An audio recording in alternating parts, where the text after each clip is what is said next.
Përshëndetje të gjithëve, vijojmë maratonën zgjedhore këtu në ekranin e Vision Plus. Do t'jemi në një transmetim së bashku deri në orën 21 të mbrëmjes së sotme për të vjuar më tej maratonën me kolegen Pranvera Borakaj, por në këtë momente do t'jemi sërish me kolegen Erlis Çela për të komentuar disa zhvillime të minutës së fundit, ndërkohë që në lidhje direkte do të kemi edhe aktivistin Aldo Merkoçi. Aldo, përshëndetje dhe faleminderit për pjesëmarrjen. Përshëndetje, faleminderit juve për ftesën. Atëherë do të rilidhemi pak minuta më vonë përpara se të fillojmë bisedën së bashku. Dua të jap një lajm të fundit. Pak minuta më parë është bërë e ditur se ka votuar në ambientet e paraburgimit të Durrësit kryebashkiaku i Tiranës Erion Veliaj, që ju kujtoj ndodhet i arrestuar për disa akuza atje. Njoftimi në vizon, sekretari i Bashkisë së Tiranës Veliaj ka ushtruar sot të drejtën e votës në ambientet e paraburgimit në Durrës. Ai votoi në orarin e përcaktuar nga administrata e institucionit në përputhje me rregullat dhe procedurat për votimin e personave që ndodhen në paraburgim. Pak ditë më parë, zoti Veliaj ka bërë thirrje qytetarëve që të votojnë Partinë Socialiste dhe kryetarin e saj Edi Rama. Sipas zotit Veliaj, në 11 maj vota nuk duhet të jetë një vot kundër Saliut apo partive të vogla të dala nga barku i PD-s, por një vot për punën, për shpresën, për transformimin. Citoj thënien e Veliajt pak ditë më parë në një mesazh: vota juaj duhet jetë një vot për të tashmen që na bën krenar dhe të ardhmen europiane që meritojmë. Ai ka mbyllur pra statusin e tij pak ditë më parë me një ftesë për të votuar pra sot PS-n dhe Edi Ramën që Shqipëria të vijojë të ecë përpara. Elis, ky është mesazhi i rikthyer, le të themi, i zotit Veliaj në këtë moment, pra i ka votuar në ambientet e paraburgimit të Durrësit. Si e shikoni ju këtë mesazh të zotit Veliaj, ndërkohë që ai ndodhet në qeli i akuzuar për disa akuza? Po pritej fakt nga mëngjesi ka patur një kuriozitet për momentin kur do voton të zoti Veliaj. Sigurisht që është një eksponent i rëndësishëm i Partisë Socialiste dhe arrestimi i tij krijoi një vakum në qarkun e Tiranës, i cili u diskutuar shumë se sa mund të jetë efekti në rezultate dhe në angazhimin e qytetarëve dhe të mbështetësve të Partisë Socialiste. Edhe thirrja e zotit Veliaj është pikërisht në këtë funksion, pra për të mobilizuar votën e Partisë Socialiste në qarkun e Tiranës, pasi padyshim është një forcë e rëndësishme që mungon terrenit në këtë fushat dhe në këtë zgjedhje, sado që kryeministri është përpjekur të amortizojë mungesën e zotit Veliaj duke u angazhuar personalisht vetë dhe duke marrë në drejtim de facto politikisht qarkun e Tiranës. Nuk kishte zgjidhje tjetër, a? Sigurisht, ishte mënyra më e mirë për të amortizuar dëmin që mund të krijonte ky arrestim. Kështu që dhe postimet e mëparshme, mesazhet e mëparshme të zotit Veliaj kanë qenë në të njëjtin linjë për të bërë thirrje për mbështetje. Sigurisht zoti Veliaj ka dhe njerëzit që konsiderohen si mbështetës të tij brenda listave të Partisë Socialiste, kryesisht në listat e hapura të qarkut të Tiranës, dhe ndoshta është dhe një mesazh direkt për votuesit që do duhet të mbështesin këta kandidatë. Pra që të angazhohen edhe në kohë pra për të ecur. Sepse vota për kandidatët e listave të hapura është shumë e rëndësishme, duke qenë se ata janë në garë reale, domethënë.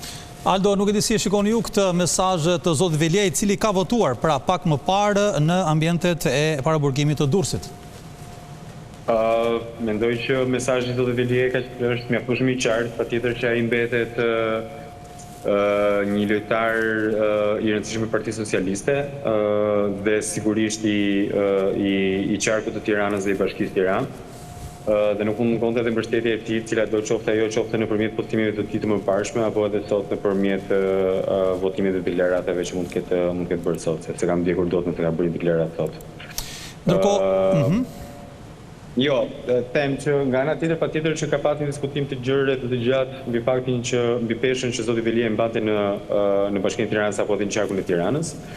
Mendoj që vetë fakti që kryeministri është impenjuar aq shumë në këtë qark së bashku me një stër jo vetëm drejtuesve të tjerë të politikë, siç ka qenë zonja Maseliu apo zonja Spiropali, po edhe një stër ministrësh të tjerë të cilët kanë qenë pjesë e garës elektorale të qarkut të Tiranës, ka treguar për faktin ose për nevojën për të zvendësuar një peshë kaq të rëndë siç ishte zoti Veliaj pikërisht për qarkun e Tiranës. Kështu që mendoj që është markuar, siç do thoni futbolli, markuar mjaftueshëm mirë zoti Veliaj nga të gjithë këto aktorët e tjerë.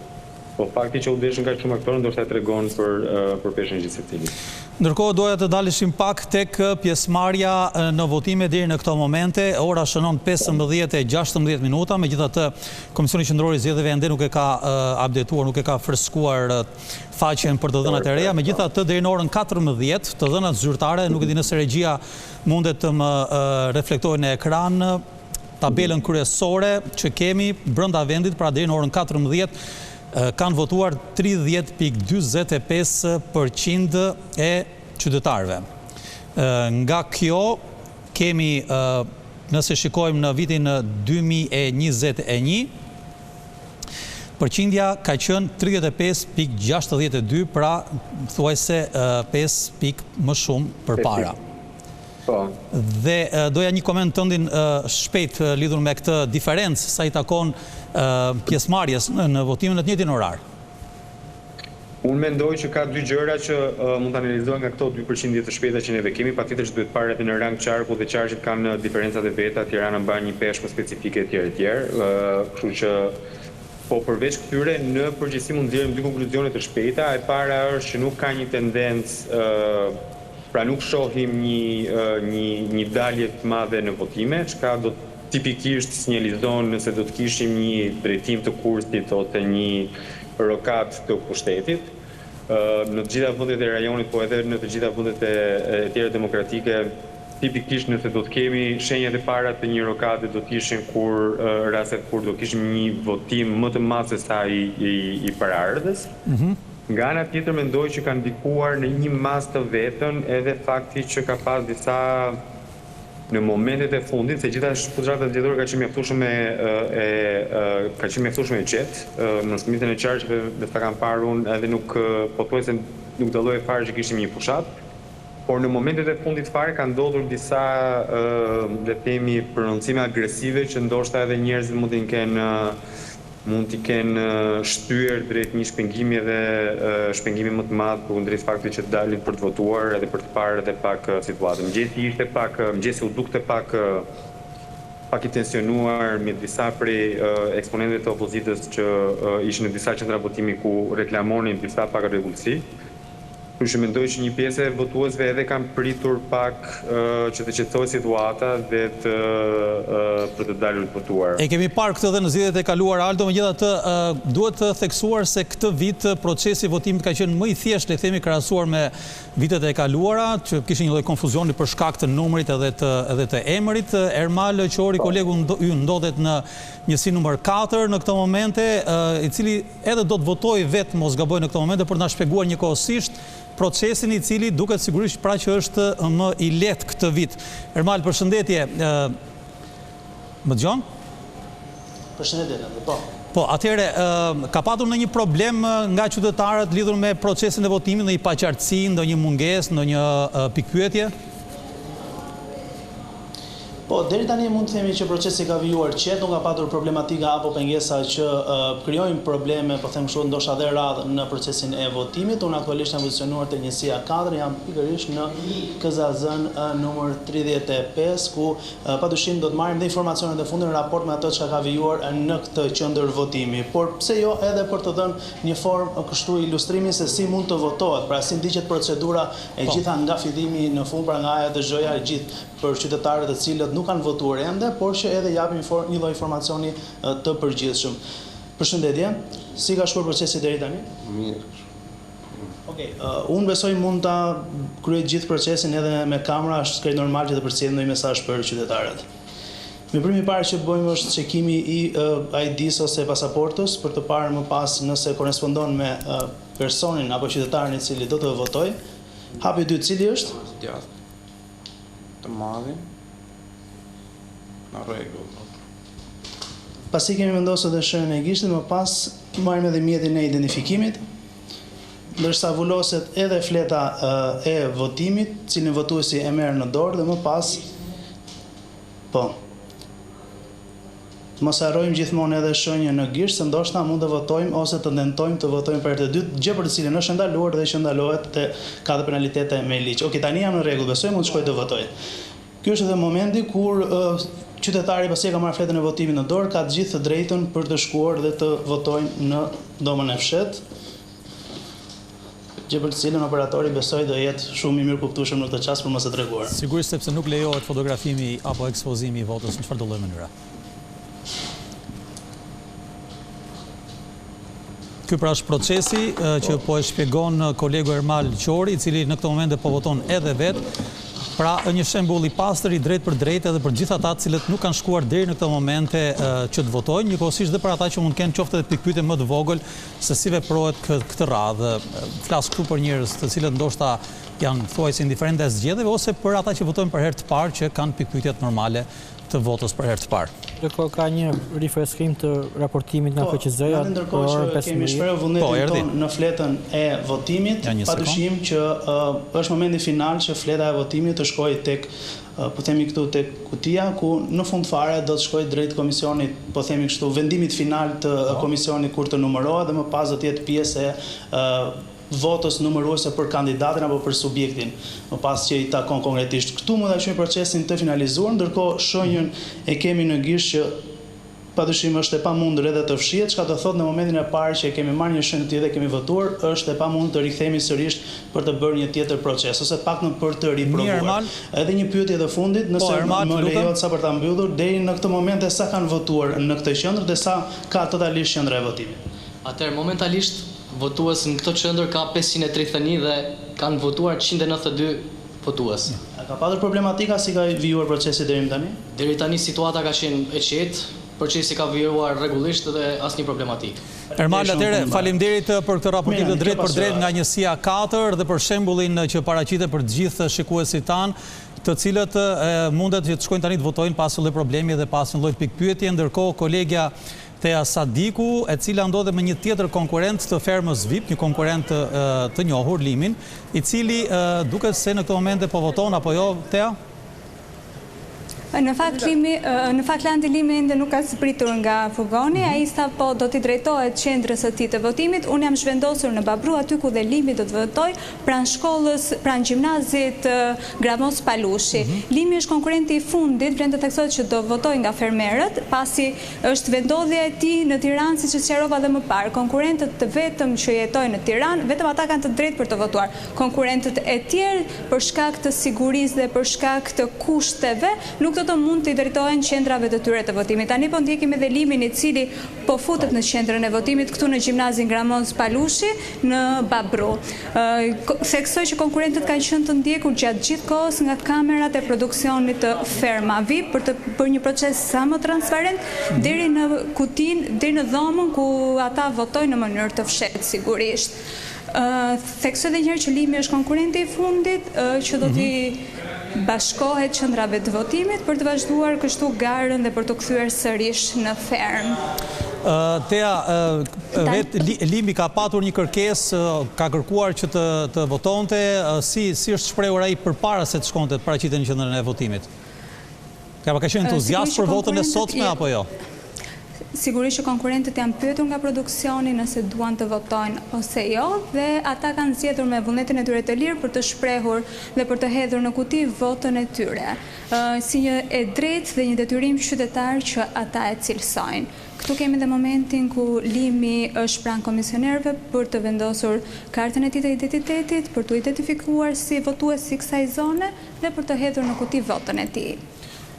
Po, do presim pak, ndërkohë një lajm që na vjen një sekond, Thea, një lajm i fundit që na vjen, është një ngjarje që me sa duket ka ndodhur në zonën e Kurbinit në Milot. Dyshohet që ka të shtëna me armë, policia as nuk e konfirmon, as nuk e mohon. Për pak minuta do të jemi sërish me korrespondentët tanë për të na konfirmuar këtë lajm, që nëse është i vërtetë, është hera e parë, pra që është incidenti i parë serioz i këtij procesi, megjithatë duhet të presim për të parë nëse është apo jo i vërtetë. Thea, po. Landi, duhet të bëj një saktësim. Fermerët që kanë votuar janë pyetur dhe vetëm këta fermerë, pra këta të 5 kanë pasur dëshirën për të votuar. Po. Atëherë të shikojmë çfarë do na thotë Limi pasi të shpreh vullnetin e tij me votë, se si po e përjeton ai këtë moment, i cili është sigurisht i rëndësishëm për çdo qytetar, që është i përgjegjshëm dhe është angazhuar pra për të hedhur votën e tij në këto zgjedhje parlamentare që vendosin dhe të fatin e Shqipërisë për 4 vitet e ardhshme. Erlis. Njerëzit votojnë, vinë nga ferma, dalin pra nga spektaklet, njerëzit që janë në burgje votojnë gjithashtu, qytetarët angazhohen edhe pse përqindja deri më tani duket pak e ulët, ndoshta situata më ndryshojë në orët në vijim. Ju thatë që në orën 15 kemi një të dhënë të re nga Komisioni Qendror i Zgjedhjeve, ndërkohë që presim pra limin.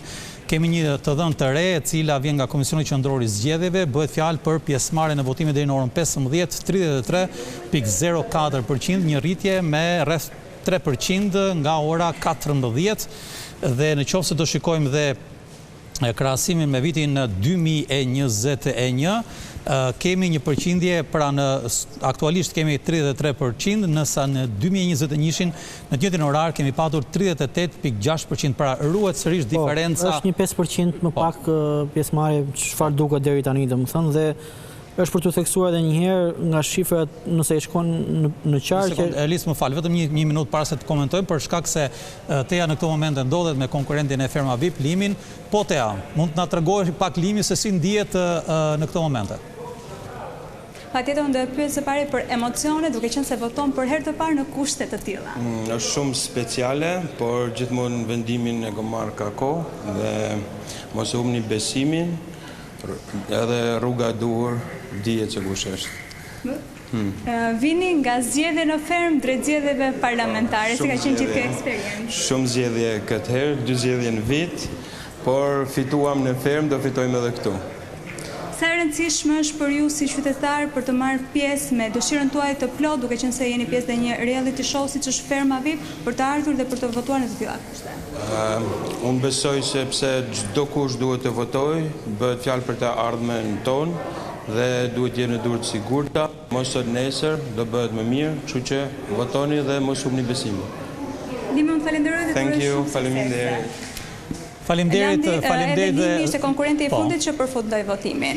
Po, Limi, faleminderit edhe nga ana e jon këtu në studio për votin që hodhi, pra për angazhimin qytetar që tregoi duke dal nga Ferma VIP dhe duke votuar, duke shprehur vullnetin e tij me votën në këto zgjedhje. Ndërkohë rikthehemi tek të dhënat e fundit që na vijnë nga Komisioni Qendror i Zgjedhjeve. Regjia nëse mundsonte në ekran, pra 33.04% në këtë moment që po flasim është pjesëmarrja e orës 15. Elis, pra po thoja që është ruajtur prap diferenca. Është ruajtur diferenca e pjesëmarrjes, ka një pjesëmarrje më të ulët krahasim me 2021-shin, por përpara se të përgjigjem pyetjes tuaj përse, do të evidentoja 2 qarqe të rëndësishme, që është Vlora dhe Shkodra, të cilat janë të vetmet qarqe që mbeten nën pjesëmarrjen nën 30%, dhe Vlora dukshëm më poshtë me 23%, 23.91%.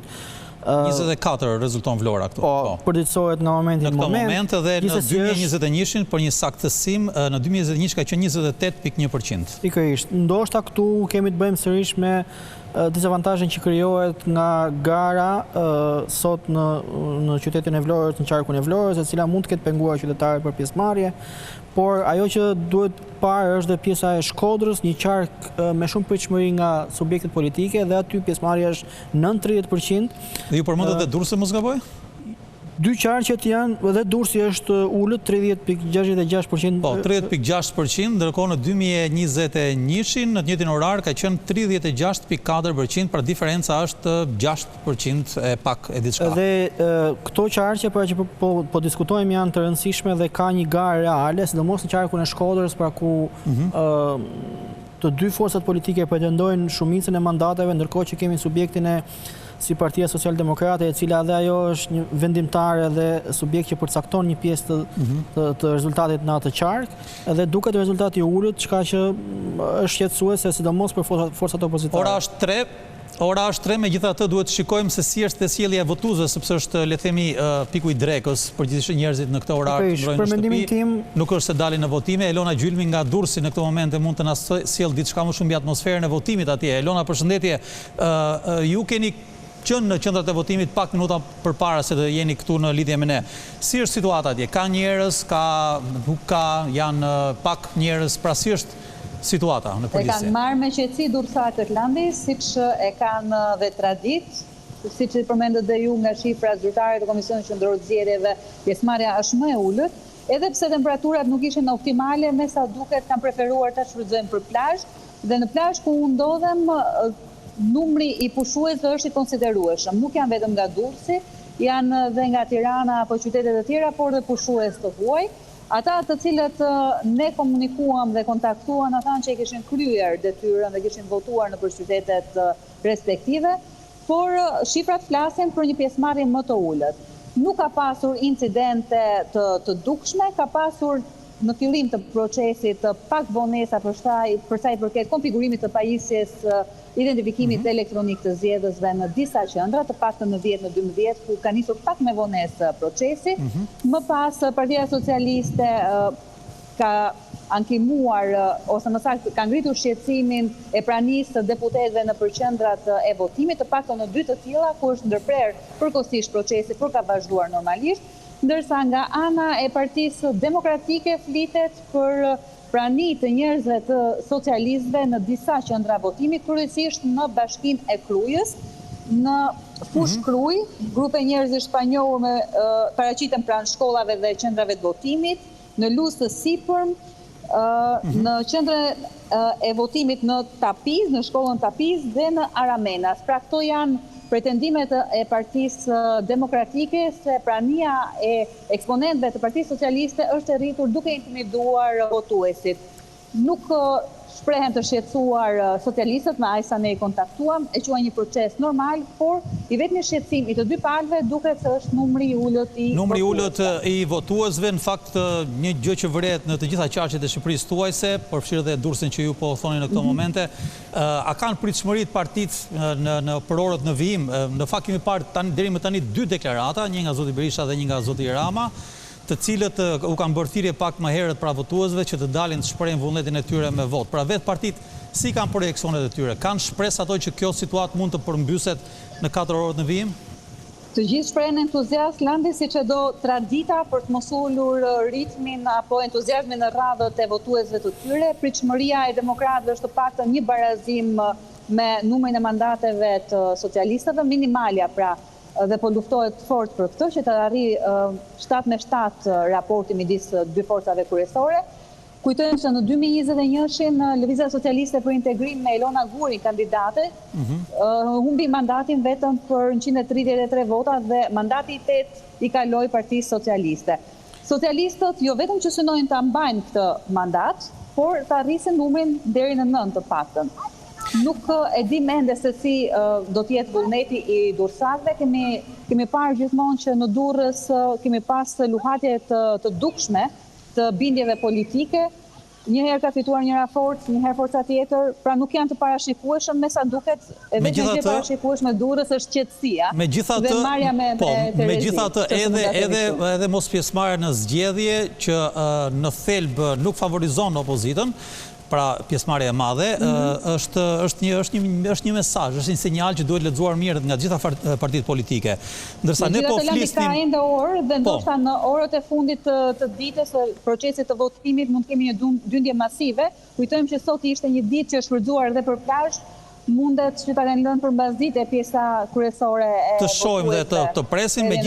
Megjithatë, ndërsa ne po flisnim së bashku, para vetëm 1 ose 2 minuta më parë, zëdhënësja e Partisë Socialiste ka dalë një deklaratë në të cilën thuhet: të dashur qytetarë, sot është një ditë shumë e rëndësishme për gjithë ne në vendin tonë. Sot të gjithë ne kemi një mundësi që vjen vetëm një herë në 4 vite për të vendosur për të ardhmen e Shqipërisë, të familjeve tona, për të ardhmen e fëmijëve tanë. Vota juaj në këto zgjedhje është më e rëndësishme se kur.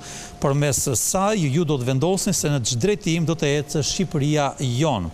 Prandaj ju bëjmë thirrje të gjithë qytetarëve shqiptar, shkoni të votoni. Vendosni ju vetë për Shqipërinë që dëshironi për veten, për familjen dhe për fëmijët. Mos e lini këtë moment historik të kalojë pas zërin tuaj. 11 maj është dita juaj, Shqipëria ka nevojë për vendimin tuaj. Është kjo pra thirrja që sapo ka ardhur nga Partia Socialiste, është ajo që po flisim pak më përpara, pra problemin që kanë gjitha partitë me sa duket, tendenca që të kenë sa më shumë njerëz në kutitë e votimit. Deri më tani duket se ky mision nuk po ecën në drejtimin e kërkuar, megjithatë presim se çfarë do ndodhë në orën e vijim. Ndërkohë kolegu Ervin Sina nga qarku i Fierit, një qarku i madh, i cili prodhon shumë mandate, do të na tregoj detaje, por përpara se të kalojmë tek Sina, neve do shkojmë edhe në Shkodër për të parë qarkun të madh Veriut në Shkodër me kolegun Esido Barka. Esido, përshëndetje, si është atje ecuria e procesit votimit, ndërkohë që në Durrës sapo mësuam që ritmi është shumë i ulët i votuesve. Po atje si është situata? Roland, përshëndetje, ndodhemi në fakt pranë 2 qendrave të votimit, konkretisht të pozicionuara në gjimnazin 28 nëntori, në kratë të bashkisë së qytetit, pra në zemër të qytetit të Shkodrës, në 2 qendra votimit të cilat kanë gjithsej afër 1400 zgjedhës në listat e tyre, ku deri tani të paktën sipas komisionerëve të këtyre 2 qendrave raportohet se kanë votuar pothuajse 45 deri në 50% të zgjedhësve në total që kanë 2 qendra të votimit. Sa i takon në rangun e qarkut, deri në këtë moment të paktën të përditësuara nga Komisioni Qendror i Zgjedhjeve deri në orën 15:00 raportohet se nga 405 në total qendra votimi kanë raportuar 179, pra pritet që të përditësohet rezultati për shkak të përditësimit të dhënave nga qendrat e tjera të votimit, e përkthyer në vota janë 34.179 vota ose 28.93%. Nëse krahasojmë me të njëjtin orar, le të themi përpara 4 viteve, pak a shumë trendi mbetet i njëjtë, pra duket se nuk ka ndonjë ulje të theksuar ose ndonjë rritje sa i takon vullnetit të qytetarëve shkodran për t'u drejtuar drejt kutive të votimit. Megjithatë është ende herët për të folur, pasi kanë mbetur edhe thuajse 2 orë gjysmë deri në përfundim të orarit zyrtar, sa i takon mundësisë që të gjithë kanë për t'u drejtuar drejt kutive të votimit. Megjithatë është e pritshme që në disa qendra votimi në qarkun e Shkodrës, sidomos ato të vendosura në zonën e Dukagjinit apo në zonën e Vërmoshit, të shtyhet orari i procesit të votimit pas orës 19:00. Kjo pritet të konfirmohet të paktën nga Komisioni Qendror i Zgjedhjeve, për shkak sepse në këto zona ka nisur tepër vonë procesi i votimit, të paktën 3 ose 4 orë me vonesë nga orari zyrtar, për shkak sepse kishte një mungesë të komisionerëve. Esido, nëse më dëgjon, Esido, të lutem, para se të kalojmë tek ajo që mund të ketë ndodhur me incidentet e vogla. 28.74 ose 28.8 sot deri në orën 3, 34.05 në të njëjtën periudhë të 4 viteve më parë, pra në 2021-shin. Diferenca nuk është shumë e lartë, megjithatë është e dukshme pjesëmarrja më e lartë 4 vite më parë. Pyetja ime është si është pjesëmarrja në votime në qytet në raport me fshatrat? Në qytet ka patur një prezencë më të madhe sa i takon qendrave të votimit pra pjesëmarrjes së qytetarëve. Janë disa zona në fakt të cilat ende nuk kanë bërë përditësimin sa i takon rezultateve të tyre, siç është zona Vaudecit apo disa rrethina të Shkodrës, disa njësi administrative. Megjithatë kjo ngelet për tu parë sa i takon pjesëmarrjes së qytetarëve. Në malsinë e madhe duket se ka patur një rritje më të shpejtë të paktën nga ana e qytetarëve, kjo edhe për shkak të mungesës së problematikave pra në zonën e Koplikut, sa i takon pjesëmarrjes së komisionerëve, por edhe le të themi përplasjeve që kanë munguar në këtë zonë. Megjithatë kjo ngelet për të parë Roland, siç e theksova, partitë politike dhe subjektet politike edhe në qytetin e Shkodrës i kanë bërë thirrje qytetarëve që të drejtohen kutive të votimit. Megjithatë orari tashmë është i papërshtatshëm për shkak sepse jemi në orar dreke le të themi dhe ka një ulje të numrit të qytetarëve që drejtohen drejt qendrave të votimit. Pritet që të ketë le të themi dhe një rritje të numrit të tyre në orët pak më vonë, pra përpara përfundimit të orarit zyrtar. Kjo ngelet për tu parë. Sa i takon siç po thoya edhe më parë këto incidentet, ka patur 2 incidente të shënuara, një në qendrën e votimit në Bërdic dhe një në Vaun e Dejës, ku sipas Partisë Demokratike janë futur brenda persona të paautorizuar dhe kanë kërkuar ndërhyrjen e policisë. Është dashur në fakt ndërhyrja e policisë së Shkodrës, ku ka bërë të mundur largimin e këtyre personave, të cilët kanë rezultuar të pa autorizuar për të qenë pjesëmarrës dhe më pas ka nisur sërish normalisht procesi. Faleminderit Esido Barkaj, drejt për së drejti nga qyteti i Shkodrës. Ndërkohë do kalojmë në Vlorë me kolegen Alma Çelaj për të parë se si është situata atje në pikun e orëve të drekës. Alma, mund ta thuash shkurtimisht pjesëmarrjen në votime deri në këto momente? Çfarë ke parë me sytë tu? Pra, si ka ndikuar Giro d'Italia në pjesëmarrje dhe si pritet në vijim? Roland, përshëndetje, në fakt nëse referohemi të dhënave të fundit nga KQZ, referuar orës 15, nëse flasim në nivel qarku për Vlorën, pjesëmarrja shënon 24% për këtë orë, teksa bëjmë krahasimin me 2021-shin, ka qenë 28.1%, çka tregon që kemi një tendencë të ulët në votim. Po, nëse i referojmë gjithmonë 2021-shit, nëse e krahasojmë me 2023-shin, kemi një tipar më pozitiv, ku aktualisht është 2% më tepër, sepse në 2023-shin, edhe pse kanë qenë lokale, përqindja është 22.31%. Teksa shkojmë në bashki, kemi një tjetër tregues, i cili sërish tregon që kemi të bëjmë me një trend të ulët të votimit, Delvina me 24.3%, Finishi me 14.11%, Imara me 23.24%, Konispoli 24.51%, Saranda me 22.7%, Selenis 27.41% dhe Vlora, këtu flasim si qytet 24.58%. Siç edhe pritej, në fakt dy kanë qenë elementet e terrenit zgjedhor për Vlorën, të cilët janë diskutuar gjatë gjithë ditës. Pjesëmarrja e ulët historike në votime për të parë se cili do ishte trendi i këtij viti dhe nga ana tjetër ndikimi që do të kishte Giro d'Italia pikërisht si event turistik dhe sportiv në pjesëmarrjen dhe vullnetin e qytetarëve për të shkuar drejt kutive të votimit. Me sa kemi parë, treguesit të paktën nga KQZ tregojnë që ne kemi të bëjmë me një trend të ulët të votimit, por duhet porti edhe pas disa orësh, sepse Giro d'Italia ka nisur rrugtimin e saj në qytetin e Vlorës në orën 13:15 minuta dhe përfundon rreth orës 17:30 minuta, gjithmonë nëse itinerari shkon siç është menduar nga organizatorët. Menjëherë sapo ka nisur Giro d'Italia, ajo çka zhvëresh ka patur ngërç për sa i përket qarkullimit në shumë akte rrugore të rëndësishme në qytetin e Vlorës, por bëhet fjalë që për 30 apo 60 minuta menjëherë të jemi kthyer normalitetit për shkak se policia ka bërë një lajmërim 2 ditë më parë pikërisht për emërtimin e këtyre akteve ku ka qenë një situatë që pritej në fakt kjo Alma, kështu që ka qenë e kuptueshme edhe kjo situatë. Po. Patjetër, po. Kështu që Vlora pra ka patur, është i vetmi qark që ka patur këtë specifik ditën e sotme për shkak të aktivitetit Giro d'Italia. Neve e mbyllim këtë pjesë të parë të raportimit. Faleminderit Erlis për komentet tuaja. Do jemi me një blok të shkurtër reklamash dhe pastaj sërish bashkë.